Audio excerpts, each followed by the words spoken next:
আধিপত্য বিস্তারকে কেন্দ্র করে লক্ষ্মীপুরে দুই গ্রুপের গোলাগুলিতে আদিবা খাতুন নামে 7 বছরের এক শিশু গুলিবিদ্ধ হয়েছে। তাকে আশঙ্কাজনক অবস্থায় ঢাকা প্রেরণ করা হয়েছে। মঙ্গলবার সন্ধ্যার পর সদর উপজেলার পূর্ব বশিকপুর এলাকার কাছাড়াবাড়ি এলাকায় ওহিদুদ্দিন ও ছোটি ইউসুফের মধ্যে এই ঘটনা ঘটে। গুলিবিদ্ধ শিশু আদিবা খাতুন একই উপজেলার পূর্ব বশিকপুর এলাকার ইব্রাহিম খলিলের মেয়ে ও বশিকপুর নুরানি মাদ্রাসার 2য় শ্রেণীর শিক্ষার্থী। পুলিশ ও স্থানীয়রা জানায়, দীর্ঘদিন ধরে ওহিদুদ্দিন ও ছোটি ইউসুফের মধ্যে আধিপত্য বিস্তার নিয়ে বিরোধ চলে আসছে। এ বিরোধ নিয়ে মঙ্গলবার সন্ধ্যায় ওহিদুদ্দিন ও ছোটি ইউসুফের মধ্যে কথা কাটাকাটি হয়। এক পর্যায়ে দুই পক্ষের মধ্যে গোলাগুলি হয়। এতে ওহিদুদ্দিনের গুলিতে শিশু আদিবা খাতুনের পেটের ভিতর দিয়ে ঢুকে পিঠ দিয়ে বের হয়। পরে গুলিবিদ্ধ অবস্থায় শিশুটিকে উদ্ধার করে প্রথমে সদর হাসপাতাল, পরে অবস্থা আশঙ্কাজনক হওয়ায় তাকে উন্নত চিকিৎসার জন্য ঢাকা মেডিকেল কলেজ হাসপাতালে পাঠানো হয়েছে।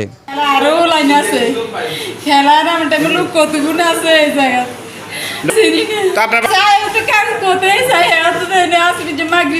ঘটনা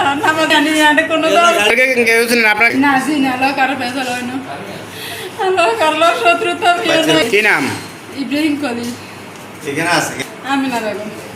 সদর হাসপাতালের medical officer doctor Piyush Chandra Das গুলির বিষয়টি নিশ্চিত করে বলেন, গুলিটি পেট ছিদ্র হয়ে বুক দিয়ে বের হয়। তবে শিশুর অবস্থা আশঙ্কাজনক হওয়ায় তাকে ঢাকা মেডিকেল কলেজ হাসপাতালে পাঠানো হয়েছে।